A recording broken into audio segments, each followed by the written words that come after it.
In this video, we are taking you guys to a sort of a wonderland.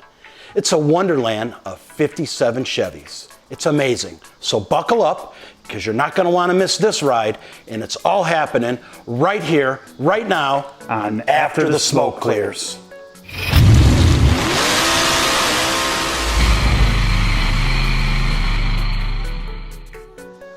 Hey guys, this week we're interviewing my buddy Tom. Wait, it's my buddy too. Oh, I'm sorry, he's Mark's buddy too. Okay. Tom has more 57 Chevys than any one man needs, and they're all amazing. They're all over the place. Everywhere you look, there's 57 Chevys.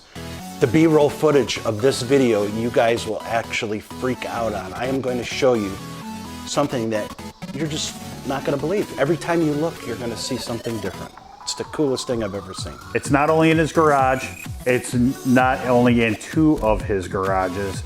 He has every Hot Wheel that's ever been a 57 Chevy. He's got die-cast cars. He's got signs, posters, you name it, he's got it. 57 Chevy. The guy bleeds 57 Chevy, trust me. Wait till you see his man cave, okay? This is the man cave of all man caves. For anybody who's a car guy, that is.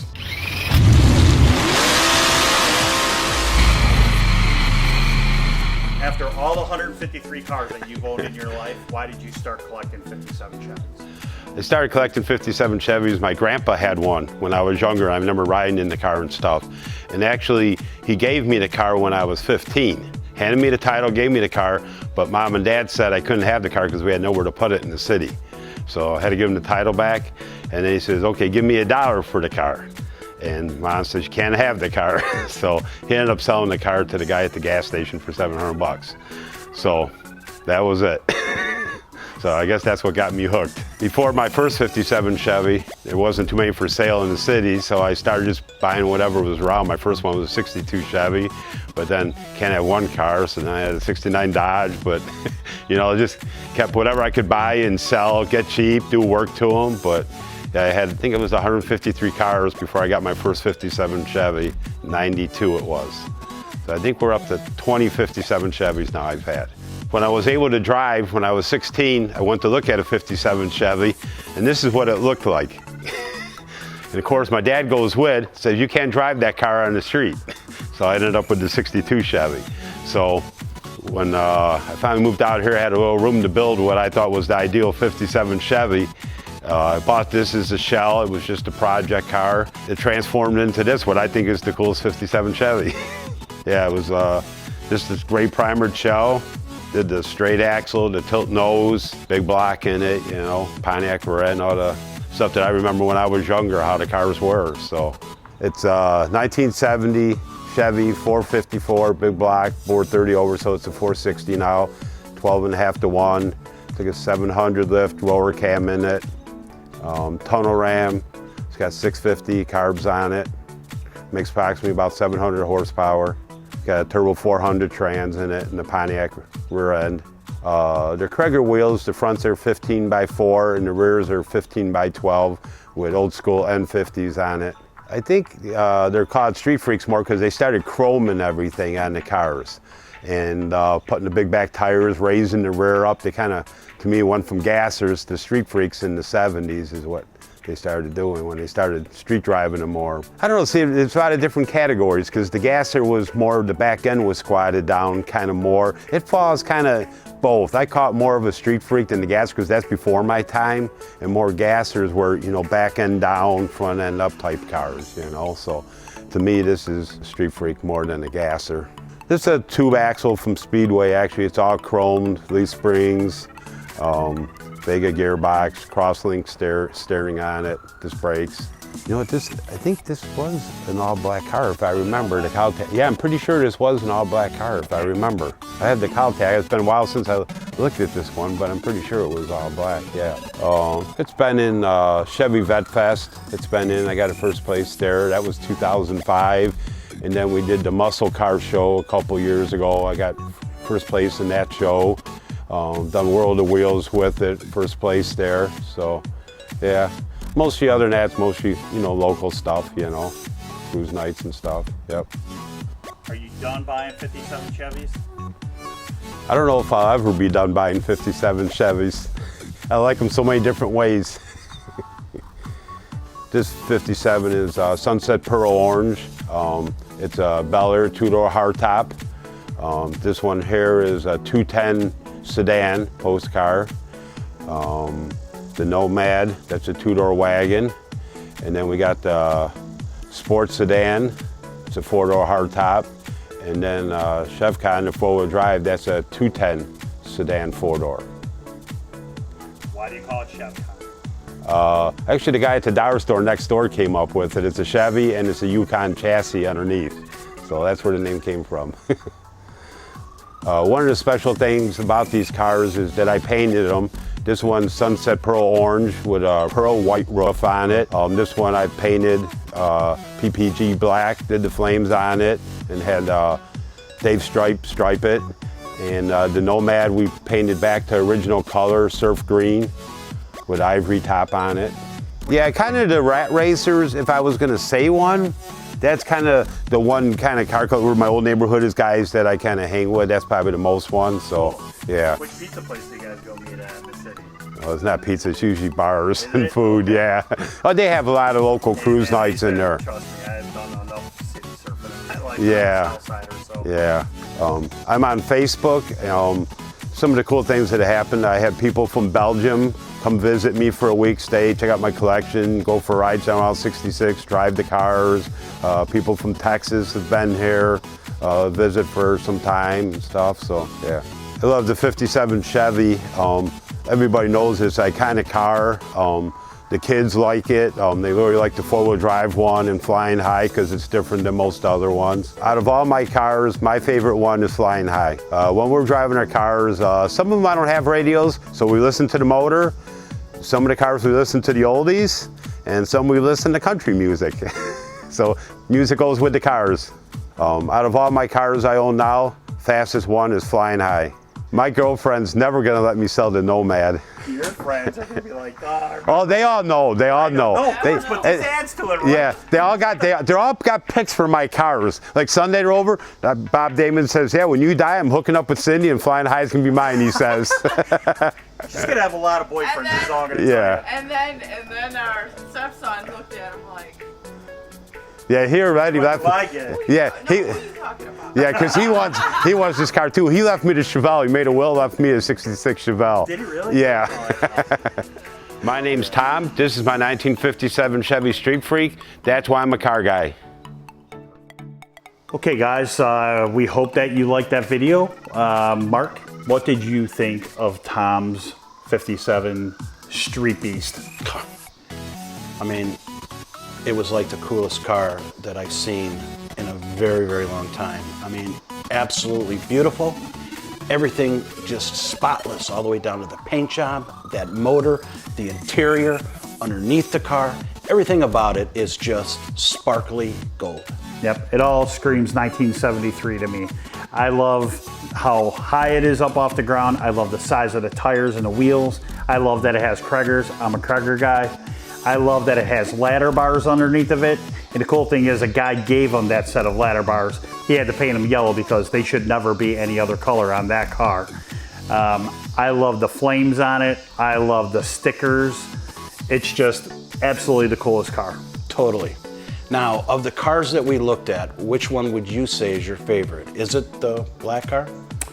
I really like the four-door black 57 Chevy. That car is absolutely just beautiful. Yeah, and that's the one we did the drone shots with and a drive-by. Yeah, beautiful car. That car is a killer car. Yep, gorgeous interior. My favorite car was the orange car. I just can't stop looking at it. The inside is beautiful. The pearl roof, another thing, is just beautiful. The wheels, just a gorgeous car. If I was gonna buy one, that would be the one. Cool motor sound in the background. That guy did that on purpose with that car going by. You know that, right? Yeah, listen. You can't see these cars out here and not do that. No, it was a pickup truck. That orange car was beautiful. I like that car too. I love that it's more of a customized car. It's got more of a custom interior. Yeah. It's not original. It has definitely a way cool paint job on it, more of a custom House of Colors color. Yeah. So Levi, one of the things that I know about 57 Chevys is they had 3 different models. They had the 150, the 210, and the Bel Air.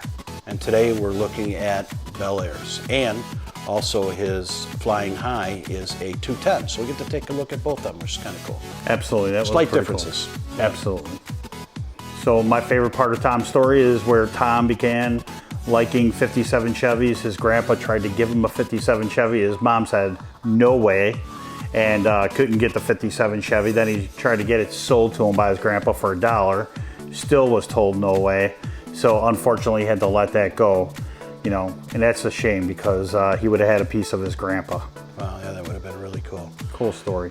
Well, I'll tell you, this is probably one of the most impressive collections that I've ever seen of 57 Chevys. I don't know of anybody else that has this cool collection and such cool cars to show off like this. It's just, I'm completely amazed. Tom wasn't my friend yesterday, but today he's my best friend. I love the guy because he took me for a ride. So guys, I hope you tune in for next week. We are gonna interview a guy who has 2 Mustangs. One is a 1970, the other one is a 1967. His first car was a 67 and he had to go out and buy what his first car was, a 67 coupe. The 70 is a fastback with a 351 Cleveland in it. Pretty cool cars. Okay guys, in the beginning of this video, I promised to show you something that you would absolutely not believe.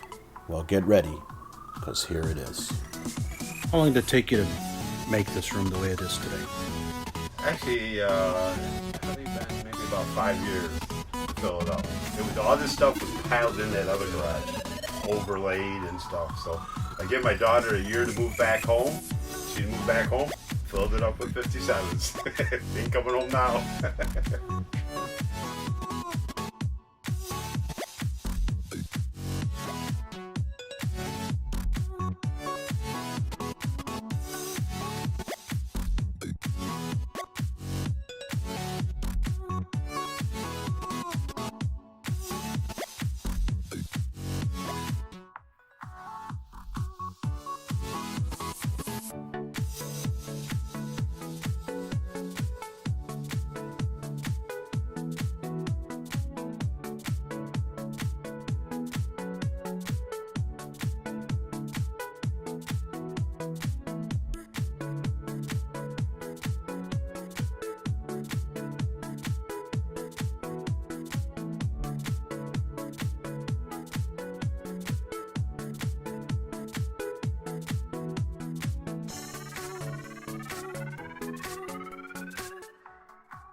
Guys, some people have asked us about our After the Smoke Clears shirts. We want to let you know that there is a link in the description. It's a Teespring store. It's actually a storefront where you could buy apparel that says After the Smoke Clears on it. They got socks, there's coffee mugs, there's t-shirts. Stuff is beautiful. Check them out, link is below. And listen, if you are new to this channel and you like the content that we showed you so far, do us a favor and click that subscribe button. We'd love to have you as one of our subscribers, and click the little bell so that you get notified whenever we post a new video. So, thanks for watching, and we'll see you next time on After the Smoke Clears. I think that's good. Done deal.